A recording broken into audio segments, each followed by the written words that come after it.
First of all, congratulations once again to Origen and all the guys on the analyst desk for participating today. So with the victory today, Origen are the number 3 seed from Europe, joining Fnatic as well as H2K. The 3rd seed from North America will be determined later today. And as you can see, there are still 4 spots to be determined. One of them will be from North America. We've got another international wildcard team to determine, 2 from China and 1 from Korea. So this table will be wrapped up by next week. We'll know all 16 teams. What does the teams mean for the group stage and how will they be determined? Let's take a look at the group draw for the World Championships here in 2015. Teams will be seeded into 3 respective groups. Number 1 seeds from North America, Europe, China, and Korea are in Pool 1. The number 2 seeds from North America, from Europe, as well as the number 2 and 3 seeds from China and Korea, as well as LMS, will be in Pool 2. And then Pool 3 will include the international wildcard teams, as well as the number 3 seeds from North America and Europe. Now, that's a whole lot of seeding stuff. What it boils down to, 1 team from Pool 1, 2 teams from Pool 2, and 1 team from Pool 3 will be drawn into each of the groups. It's important to note that no group will have more than 1 team from the same region. So what does that mean? Let's do some examples, right? Origen, they're the 3rd seed. So they'll be taken from Pool 3. They could be going into Group 1, Group A rather.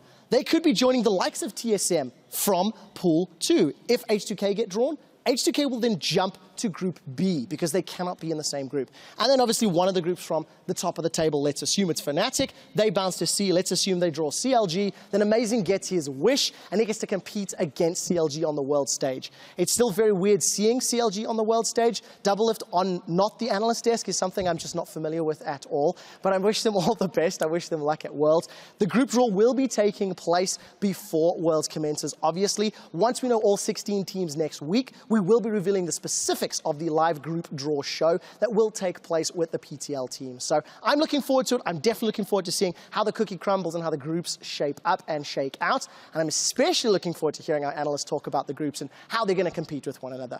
So now that you get a better idea of how the groups work and how the draw is going to play out, let's head back to the analyst desk to close out the 2015 European Summer Split. Thank you very much, Quick Shot. That was very, very informative. A couple of shots fired in there as well. Of course. I think we should talk about the European teams at Worlds, especially now seeing some of the groups. Let's start with Origen. We just saw them playing. We saw a lot of them throughout the playoffs and the entire gauntlet that they have run. We heard them here. Neil saying, okay, if we win, it's good. If we lose, it's whatever. What can they bring to the world stage? Well, they obviously bring a wealth of experience and a good AD carry, something you always need at Worlds, in my opinion. They have depth of strategy. We've talked a little bit about this earlier after the match too.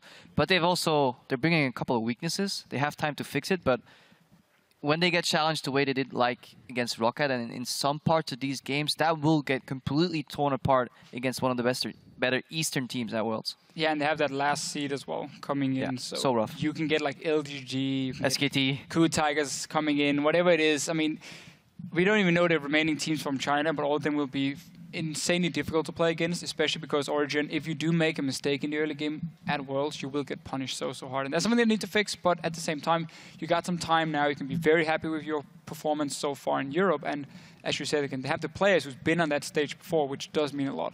Also, they just have been adapting patch to patch pretty well. Worlds will be played on 5.18. We obviously have no clue how that's going to look. It'll be a slightly modified 5.16. A lot of modifications need to be made still, but Origen have shown that they can adapt from patch to patch, and they've mastered 5.14 overall so far. So far, so good. Yeah, this is really important, actually. Like, the new patch, it brings us so much new things, you know, like even more the Kaiser AD carry. We see Reckless spamming it, Niels also playing it in solo queue, so maybe, who knows, Origen will beat SKT with more the Kaiser AD carry. We would live in a world like this. How good would that be? And awesome. I think one of the biggest benefits for Origen specifically as a team coming into a new patch is the growth of Soa, as we saw on 5.14. He was quick to pick up the Gangplank, picked it up well. If you can do that with some of the other niche picks, we've got the Juggernauts coming in here, different style, but if he is that quick to adapt, that could be a strength for Origen compared to some of the other teams. I'm just really, that's a great idea there. You pick Mordekaiser, how do you kill SKT? You just use them against him. You kill Faker somehow, 5 guys, then you use Faker to kill his teammates. You gotta call Dumbledore and ask how we're gonna do that. And call Dumbledore, get some tips, kill Faker, use him against SKT. Don't reveal all the strategies. Oh. SKT were maybe watching, you know, now they know. Yeah, okay. Quite interesting, though, to that point, Sean, I also heard you talking about how you view SOAS as a player, as a fellow Frenchie as well. The fact that, for instance, Gangplank, he masters it, maybe the best in the West, maybe the best in the world, as the Fisho throws around just like that. For sure. For sure. And you told us about how you see his growth with champions, that he goes to a plateau really quickly. How will that influence him going into Worlds, which could be a lot of weeks and a lot of different picks coming up? Yeah, definitely. This is really like a talent from SOAS. Like whenever he picks a champion, he instantly mains it, I would say. Because whenever back in the day when you were still in CLG, I remember like SOAS could play anything, you know, and every time he was like good and really good then. But after, I can sometimes wonder if he practiced a lot of the champion compared to someone that grows slower. Maybe the other guy will like be better than SOAS, you know. And in this playoff, it shows up really well because between Rocket and Unicorn is in only 1 day. But then after, in the Worlds, new champion gonna rise. I think about Darius top, for example, it's really strong. But maybe someone that will master him way more will be stronger than SOAS. So I have some question, and also to bounce back about XPK champion pool, we'll see a lot of evolution with the new patches. So I'm really curious to see what he has to bring up. I do worry a little bit about how long it took for Origen to perfect the pick and ban phase for them. In the end, they definitely mastered the patch, but we saw a lot of the discussions, a lot of interviews with like Mithy and so on, and some of the players saying, oh, we had the wrong priority, we needed to move Braum further up, we didn't realize how OP he was, it took a long time before they picked up the likes of Azir, and so on. That kind of things can happen because you need to be able to play at the maximum level at the start of the Worlds. Because it's group stage, you got only a few games to get out of groups, you know? Yep. So you don't have that time to always adapt in between. They need to be a little bit better than at finding the right patch or finding the right pick, at the right time. Especially if you look at the timing for Worlds, it sounds very far away, right? So you have plenty of weeks to prepare, but the meta is still evolving, and most importantly, the meta will evolve in the dark. These teams, they will go off the grid. There are no more tournaments until Worlds start. Some of these teams might go to Korea, may not, may get scrims with the better teams, but obviously the best teams in the world gotta hide as much information as they can. That means in that 1 week that you have where you arrive in Europe, likely speaking, before the group stage, that's when you need to get rapid progression, learn very quickly, and that's where we might see where Origen drop the ball, potentially or not, where they can adapt to the patch, learn from their few scrims, because that's what the teams are doing there. They're just feeling each other out. If they can take more information from you than from them, then they'll take your scrims. If they're only handing you information, they're not going to keep scrimming you. So you only have a couple of games to really learn what the teams are doing and adapt, because that's the interesting part about Worlds. All these metas collide, especially lane swaps, and one reigns supreme. We've seen this every Worlds. Yeah. Different regions play different styles, and all of a sudden, one reigns supreme, and by week 2 in the group stages, everyone is playing the exact same lane swap. Yeah, this will be awesome, and exactly is the point. Like when you are in scrims, like there, for example, one team, let's say you scrim SKT. SKT will show up with, I don't know, Jack stop. So then after you lose against Jack stop, then you will play Jack stop.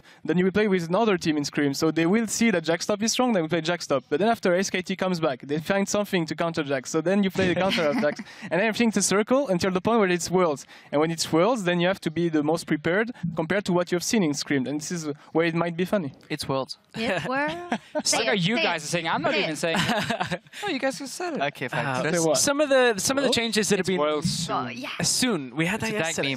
You'll realize it. Some of the changes that have been made to the format, though, do make the whole scrimming for Worlds a little bit different than it has been before, because now you can't have 2 teams from the same region in the same group. They'll bounce across. That means the European teams can scrim each other, which means somebody's going to get scrim against Fnatic, potentially. And the #1 seeded teams can't predict who they'll end up facing going out into the bracket stage. So it's not like Fnatic can just say, hey, we'll scrim SKT every week, because they may end up randomized against them. So I mean, it's a good start, though, if you get to scrim right, SKT of course, every week. of course. Yeah, you know, then you'll take the quarterfinals after, and yeah, they might be annoying, but remember, there will be changes. Like, after the group stage, people figure out, okay, this pick didn't work, this pick didn't work. So even though it happened scrimming the same team for like 3 weeks, they will have to change and adapt leading into the quarterfinal. But really, just when it comes to the Worlds format, when it comes to the Gauntlet, playoffs, I mean, consistency is key. Because if when you now play 3 best out of 5s, or potentially 3 best out of 5s over these days here from Saturday to now, it's about how well you perform consistently. Because you can't always just go in and try and surprise your team or try and like outsmart them. If you consistently are good enough to set yourself in situations where you outplay them, I know it sounds very buzzwordy, whatever, but that is how it is. I mean, same for Worlds. Analysis. There you go. Be consistent, you will win games. Win conditions Identify consistent. them. It was really nice. Yesterday you coined lose conditions or loss conditions. I'm very familiar with loose conditions. That's why I just looked at that aspect. We keep talking about the Worlds format, and of course we're coming out of the OG game and the Gauntlet, so we're talking about OG. I almost feel like we don't talk about H2K all that much because we have Fnatic as one of, the front runners, and then we have OG coming in as a third seed. Let's talk a little bit about H2K because they've almost snuck through and they deserve their spot, but we can't really tell that much about them. Well, the seeds right now going into Worlds for people that don't know, it's Fnatic number 1, H2K 2, Origen 3. In my head, the ranking of the teams still is Fnatic 1, Origen 2nd, and H2K 3rd. So, debatable. Okay. Disagree. Okay, let's start debating. There you go. I disagree. Okay. There you go. Okay, end of debate's over. All right, no, but I think H2K is pretty strong actually, and Origen like really in a rush at the moment. Maybe not the best BO5. Unicorns seem to be weak, to be honest, in this series, but they seem to be like in a rush. Even Rocket could have win actually, and I think to come back even more, the first game of the BO5 against Rocket from yesterday, I think changed the team that will go to Worlds. Because I think that if Rocket would have won this game, maybe they would have faced the Unicorn, and I think they potentially would have won. The game would have been different. But still, about H2K, I still think they are stronger than Origen because of the jungle support synergy. I kind of want to challenge that. I think so.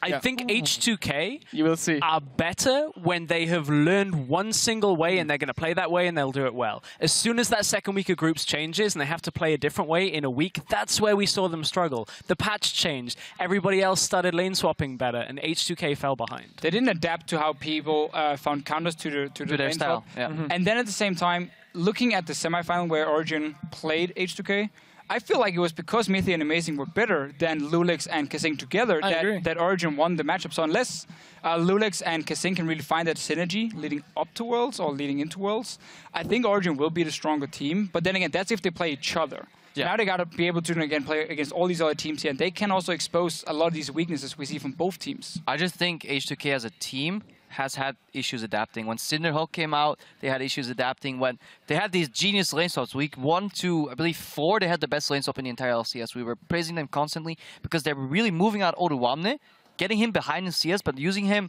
to just dive towers everywhere. And then you have these games where H2K played SK Gaming.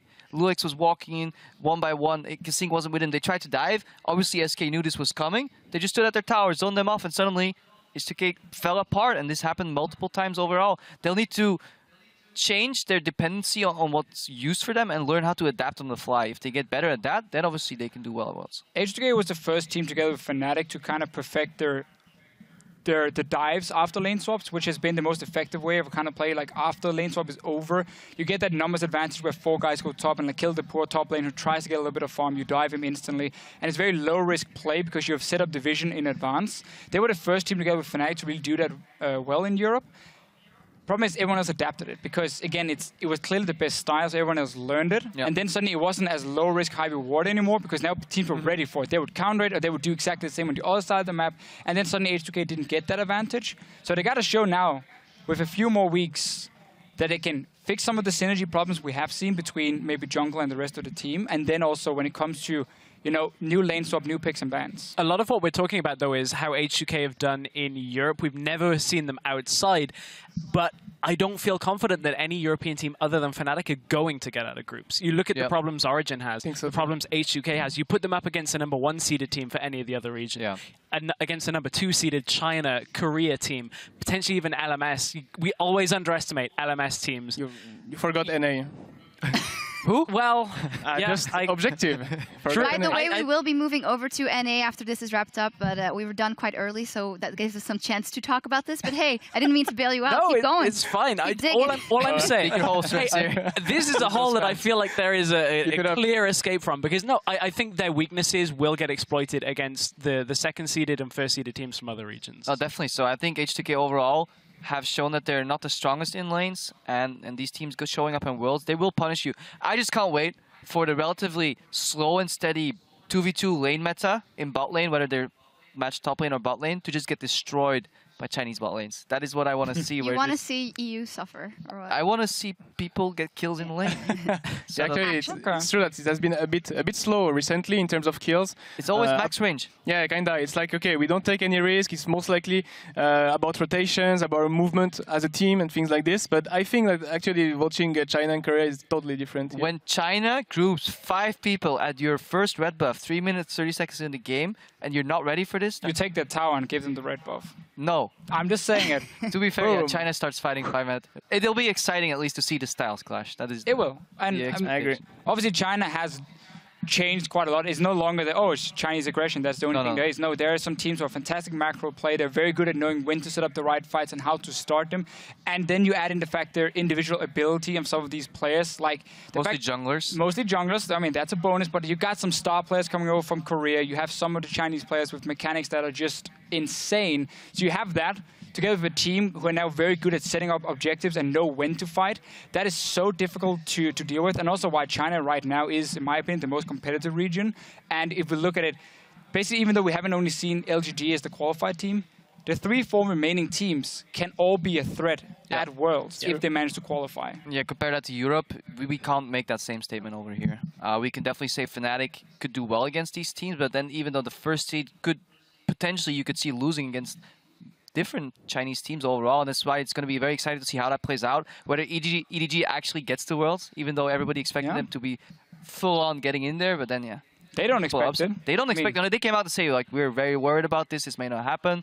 So it'll definitely be an interesting end of the playoffs, or whatever it's called, the post-playoffs race. Yeah, the regionals, which actually start Friday for China. Korea start on Wednesday. So it's all this week. So much Not that great more at nomenclature. A lot left to be.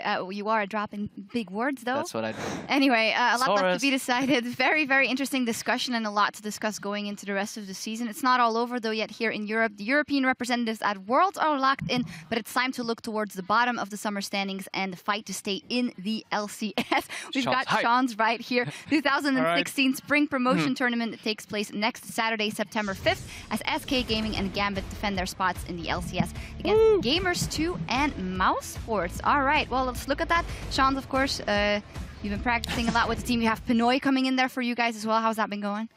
Really good, really good. Like, so far, Pinoy is doing well. The team is doing really well. They really want to fight for the LCS spot. To be fully honest, like we felt like we could do something in playoff. We could do even something in Gauntlet. You know, like we have been screaming a lot of team in LCS during those past weeks and even before, and we are doing really well. So I think we will come into this match against Mouse Sports really respecting them. We watched all the games. We know everything from them. But I think like we will be really confident and like just showing up that we can do something like just keeping our spot for sure, but then to show that in January, okay, the patch will be totally different, but I think that as a synergy, as a team, we can do really great and go really far.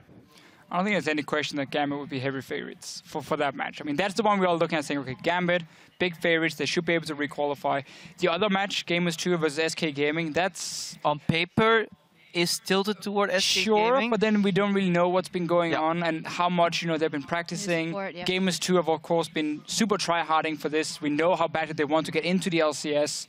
So that one is the tricky one to call. I think Gambit is definitely in their favor. So good for you. I hope so. But I still think, like, just to keep an objective point of view, I still think that LCS team are stronger than a challenger team. You know, for example, even Copenhagen Wolves that ended 10th, I think they could still like compete with the first Dignitas U, for example. You know, like you cannot match them, but there is so much difference. You know, I was player before and as a challenger, and now at LCS, this is totally different in terms of playstyle, mindset of players, the way they approach the game and everything.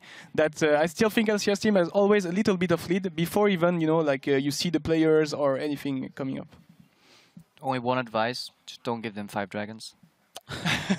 Good advice. Spot on advice. I think that goes for a lot of teams, though, as well. Just avoid those 5 dragons, Good guys. advice. Anyway, our coverage of the promotion tournament and those matches begins at 2 p.m. Central European time. That is 5 a.m. Pacific next Saturday. So get ready for a full day of games with a lot on the line. Until then, though, we need to sign off and hand things over to the North American LCS team for their final regional qualifier bout between Team Liquid and Cloud9. Thank you very much, Sean, for sitting in here and helping us with the analysis. Thank you guys all for watching from myself and everyone here at the EU side of things. Thank you for joining us for the 2015 Regional Qualifier, and until next time, we'll see you in solo queue. And thank you, Shocks.